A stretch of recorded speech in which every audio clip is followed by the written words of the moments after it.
morning, dear people of the internet, and welcome to the complaints section of the crafting community. There's a subreddit, it's called r/bitch-eating-crafters, and it's basically crafters bitching about things on the internet regarding crafting. I thought that we could go through some of these complaints today together and see if they're right and if I agree or if they're just complaining.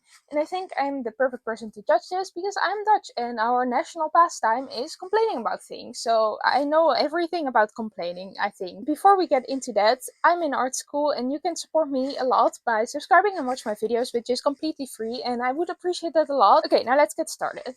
The first post I'm going to review is called "Oh Mercy, text below. Try beginner level first, maybe." And then they added it because they wanted to add some context, because one sentence is not a lot of context. To me, this is the concept of "I'm a beginner, tell me how," similar to many posts I've seen here. To explain a little bit more, I've seen these posts a lot too. I am on Reddit and I am in the crochet Reddits, and there's a lot of people on crafting subreddits in general asking, "Oh, I've seen this, tell me how I make this," without researching it for themselves or without learning the beginner steps, just people skipping to the advanced project, and that's kind of annoying sometimes. This is only a quoted section on a post on a different platform. It curls my hair to see how many folks want to skip the learning process entirely. The quote is, "I want to add candles to our little craft business. I love the candles that look like desserts or drinks, but also the bouquets of flower candles. Help! Where do I start?" So the point here is try the beginner stuff and also look up a tutorial for yourself. People on the internet, especially on Reddit, are not gonna lay out a step-by-step guide for you how to do it, and then it will come out perfectly the first time, and then you can directly add it to your business because it's just a craft you learned 5 seconds ago for a little bit on Reddit. That's just not how it works. It seems a lot like people want to make their craft a business, and whenever they learn something new, want to add it to the business directly. And I'm not immune to that, okay? I have ADHD and I want to make my art business my livelihood. So it makes sense if I make something new that I want to sell it. However, for example, I had a ceramics course in school this month. This is one of the things that I made. And even though it was a beginner's course, this is, I don't know, it's not really advanced, but it is quite detailed. But you can see that the glazing is not everywhere and it's kind of jagged. I shouldn't sell this. This is a beginner project, not necessarily the project itself, but the thing that came out. I love it. This is my character Tom Sprunk, and I do have prints of him and whatever, but this is not something I should sell. So you shouldn't just make something because you like how it looks and then to sell it. That's the point here, I think. And also, if you want to learn a new craft, learn the craft. Don't skip to the being perfect at it. I know we all want that sometimes, but that's just not how it works. A comment here says, "Reminds me of a friend who asked me to teach her how to knit so she could knit lace stockings. I tried to explain that was sort of an advanced project and she might want to start with something simple like a scarf or a hat. But no, she insisted the only way she ever learned something new was by jumping into an aspiring project. Plus, she had already bought the vintage pattern. So I promised her that if that's the way she wanted to do it, I would help her all the way. She struggled repeatedly with simple rows of the most basic knit stitch and got so frustrated in our first teaching session that we never worked on her stockings again. I felt really sorry for her that she made it so hard for herself that it was too discouraging to go on, but also kind of offended that she devalued my skills so much." This is exactly the point. It's not only about selling stuff. If you're asking someone else to teach you something, you should be sure that they know their craft and that they know how beginning works. And I've taught crochet to so many people, and some people were really fast at picking it up, faster than I did myself when I learned, and I was really impressed by that. But then you can adjust. Like, if the scarf is going really easily, you don't have to finish the scarf if you don't want to. You can just go into the stockings. It doesn't have to be a linear path, and it's not the same for everyone, but going from 0 to 100 in 5 seconds doesn't work for the majority of people. So be a little bit humble. Let's move on to something else. This title is "My husband accidentally washed the wool sweater I knit. This is an abusive situation, leave him." Listen, if something you made gets ruined in the wash, I understand the need to connect with people who understand. But the amount of people who see posts like, "My partner put my hand-knitted sweater in the dryer, now it's ruined," and immediately jump to, "This person doesn't respect you, leave the relationship immediately," is wild. Yes, so if you have a wool sweater and you put it in the laundry machine, in the normal setting, it will felt and you will never be able to fit it on ever again. Now, it sucks when your partner does that. Don't get me wrong. And it also makes sense that you would want to post about it on Reddit or someplace else to complain about it. but that is not abuse. Like, some people just don't know, some people just don't realize that, and that is okay. Accidents can happen, and that's not necessarily abuse. If your husband did that 5 times in a row, yes, maybe you need to rethink your decisions then, but if it happens once, it's totally fine. I have put socks that I knit in the normal washing setting, and I did not realize that, and they shrunk, and I only had them for 2 weeks. Like, they were finished for 2 weeks. They were hand knit socks. I had worn them once for a couple of days, because you can wear wool socks for multiple days in a row until they start to stink.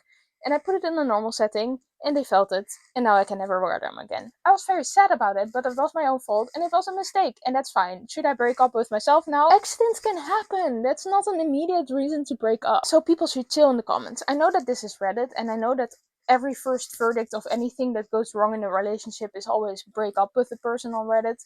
But sometimes it shouldn't be. This post is called "Where Can I Find a Pattern Like This?" I'm sure I'm not the first one to complain about this, but the knitting, crochet, and sewing subs are all inundated right now with posts asking where to find a pattern like the picture they attach. Just search for it. Seriously, if you typed vest or whatever in Ravelry, you will find several good options within seconds. I see so many of these posts as well, and it's really annoying. Often people just ask if there's a free pattern version for it. Like, look that up for yourself, and it's actually quite rude to ask if the name of the designer in there and you're like, oh, does this have a free pattern?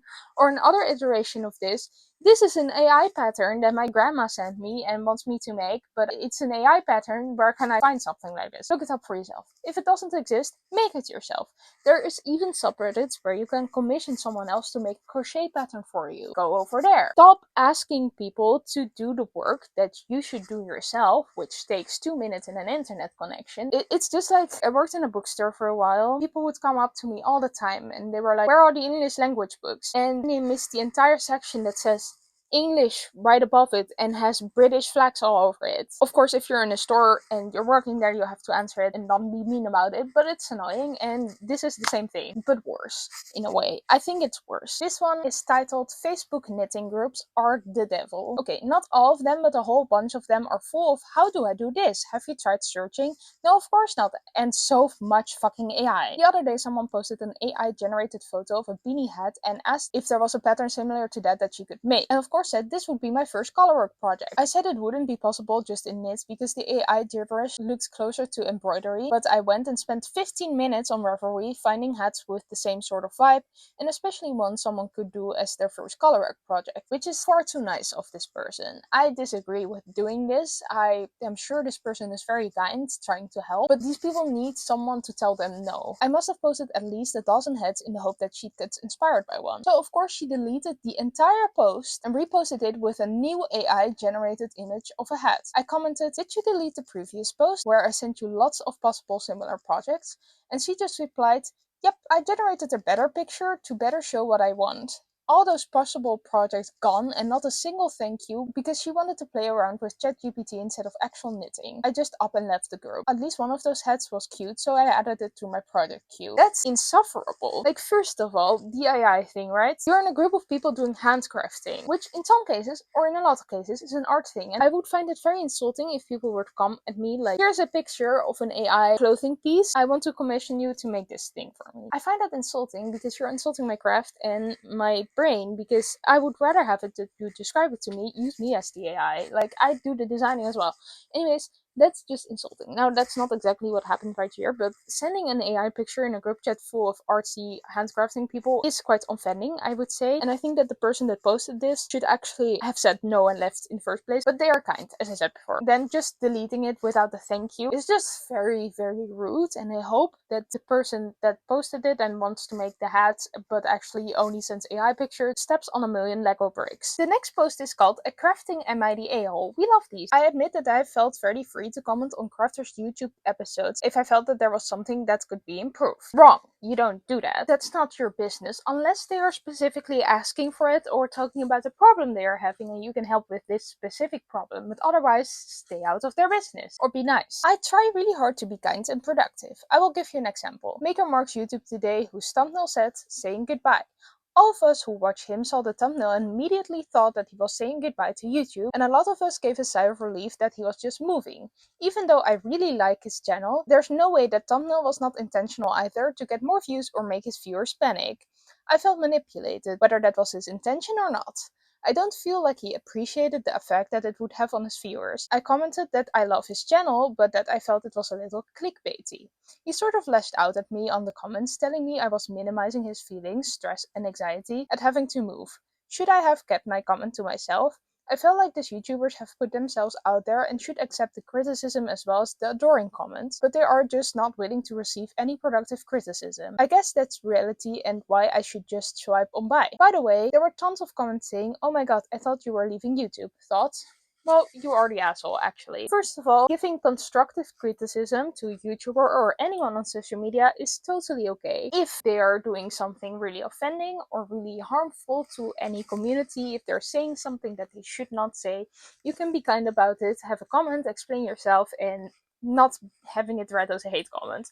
But not for clickbaity titles. I don't love clickbait and I try not to use it a lot, but it is the reality that clickbait gets you more views, and if you're on these platforms, you want views. You don't comment on that. Of course it was intentional. He knows what he's doing and maybe he needs more views to get paid more if he gets paid.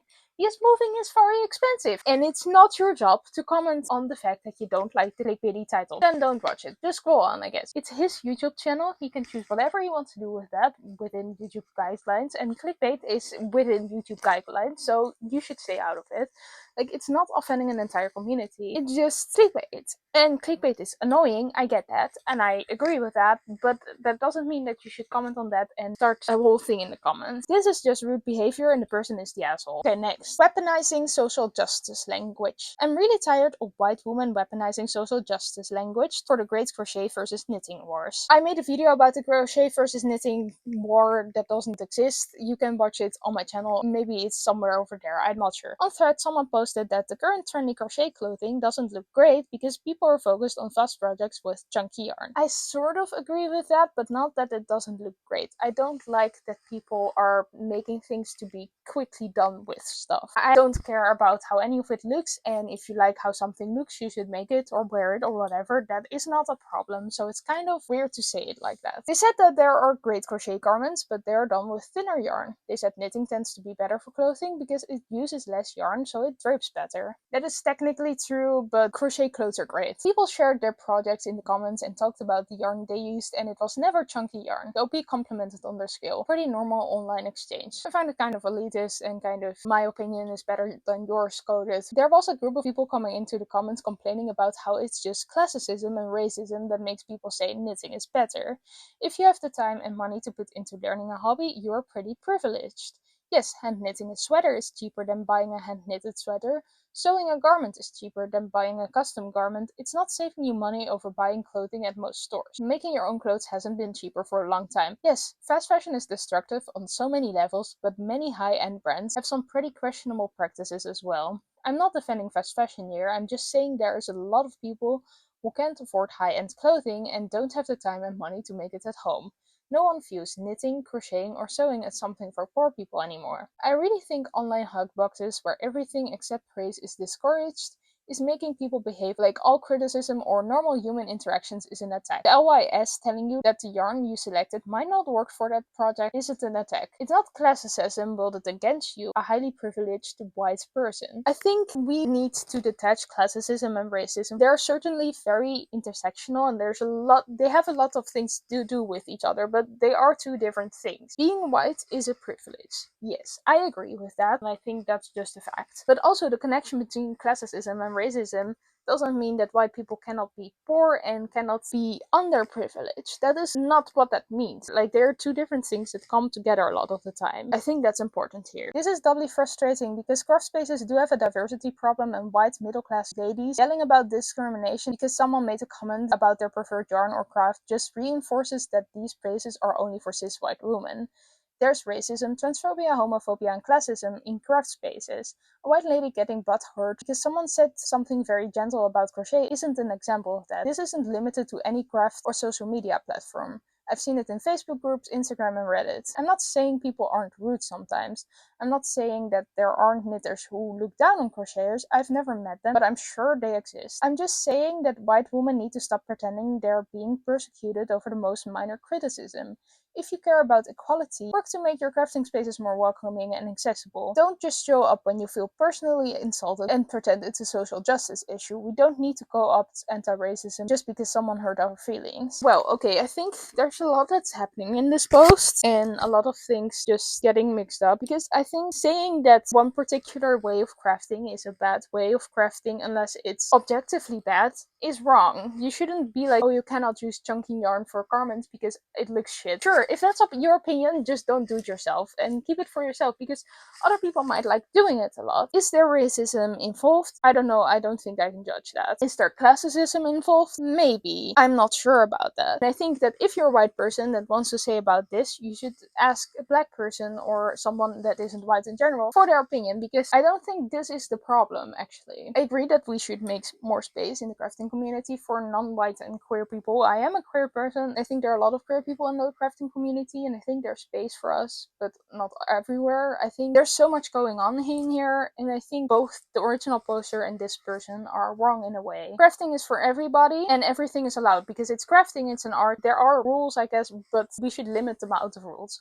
If you want to use the most chunky yarn you want and make a garment out of crochet out of the very chunky yarn you have, please do. I have one more. Please stop whining if you're cutting corners on purpose. This stems from a real life conversation, but I've seen it on subreddits too. This is not about people who don't know better but want to learn, and it's also not about people who do know better but also don't care about how the results look. Although I'm secretly judging you. This is about the people who do know better, cut corners on purpose, and then keep howling about how their stuff doesn't look great. I recently talked to an acquaintance, and she kept going how her stuff always looks so homemade and how she's not satisfied with her results. I asked, did you know that thread basting your sleeves into the armhole would completely change your game? I don't know what that means. I assume this is about sewing. I don't know anything about sewing. Anyhow, yes, she knew. No, she didn't do it, because basting is too much work. She never does it because it's annoying and it takes too long. She rather gets poked by 1,000 pins, constantly stopping to pull them out of the fabric and creating creases and uneven seams, and then rips the sleeve out and does it again with a slightly better outcome. I don't see how this is faster than doing it properly and getting the sleeve right the first time. Same with zippers. I saw people complain how their zippers always pucker, and after the third attempt they just leave it but hate the look. Babes, taking 5 minutes to baste the damn thing would have saved you 20 minutes of swearing, unpicking, and still ending up with the damn puckering zipper. Also, don't get me started on pattern matching. I know how to do it, but I can't be bothered because it takes me so long and you have to be thorough, but on the other hand, I probably won't be wearing this much because the checks don't line up. Knitting / crocheting is a treasure trove for this phenomenon too.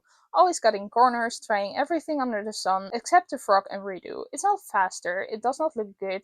If you don't care how your stuff looks, fine, but if you're really not content with the outcome, try to cut corners less and apply what you know more. You will become faster with time, I promise. I didn't mention ironing, patterns, fabric, seams, because I think that's an open wound in the sub already. I agree with this. I'm the kind of person who often cuts corners, knows about it, and then complains about it, but says that I know it and says that I'm stubborn, because I know I am. I've learned over time to go back and fix my mistakes, because often that works out best. I also love a handmade look. I'm just scared of the sweater curse, so I always leave a little tiny mistake in any sweater that I make. You will not see it. I will know it, but you won't if you are the person that is wearing the sweater. Anyhow, you cannot complain about something that you know you did wrong. And another thing is that crafting takes time, and as the previous post said, it's a thing that you do because of the crafting, not because it's cheaper and to get something as quickly as possible. I agree with that, because crafting is the hobby. If you hate the outcome and you would love it more if you go back and fix it, the crafting is your hobby, so doing it again in the proper way should be nice, and otherwise you should look for another hobby, I feel like. So in the end,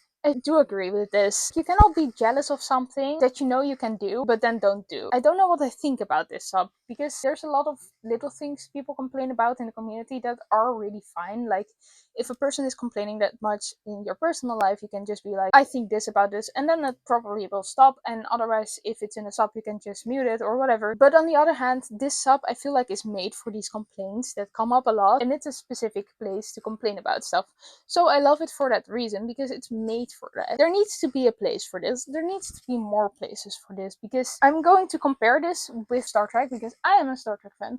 And there are a lot of subreddits for Star Trek. There's one that's the serious subreddit, and there's another serious subreddit. But one subreddit, the original Star Trek subreddit, is full of people who mostly only love the old shows and complain about any new show so much that Probably because of that, the latest Star Trek show got cancelled after 2 seasons because nobody was watching it, and also a lot of people on the sub, after complaining it before it came out, came back and was like, oh, I actually watched an episode and I actually loved it, so I'm sorry for complaining. But then they complained like for a very long time before that. It's kind of weird. And then the other sub is full of people who do appreciate the newer shows and don't hate as much on the newer shows. And on this very specific guy, Alex Kurtzman, who is the producer of the newer shows and a writer. Anyhow, there's no Star Trek complaint space, unless you have very specific complaints that fits the older Star Trek subreddits of fan of the older shows. And there needs to be a specific complaint subreddit, I feel like. I'm not going to be the one that makes it. I don't feel like doing that. But we need to complain more as humans. I know a lot of people on this app say that we need to complain less, but people are going to complain anyhow. And the best place to do that is not in the comments of your favorite YouTuber complaining about how they use clickbait. It's not on a loving fan subreddit. It's in a specific place for complaints. So I love the subreddit because it's a specific place for complaints that don't really have another place without getting much hate, and sometimes you just want to complain. As I said, it's a national pastime of my country. Not really, but I feel like it is. And I love complaining. I do it a lot in my journals, on here, everywhere. And this is a specific place for my complaints, but I also share a lot of positive things here, I feel like. I don't always complain. If you have something to complain about in the world, this is a specific video where the comments can be your complaints. Maybe you have crafting complaints, maybe you have complaints about Doctor Who or whatever. I have complained about the second Amazing Spider-Man movie. It was also written and produced by Alex Kurtzman for some reason, because the first movie wasn't, and I'm very conflicted about that, but that was just a personal rant. I have ADHD, my medication has stopped working, so I maybe should stop making this video. If you liked my little video, thank you for watching. Please press the wonderful shiny like and subscribe buttons, and then I will see you next time. Ciao!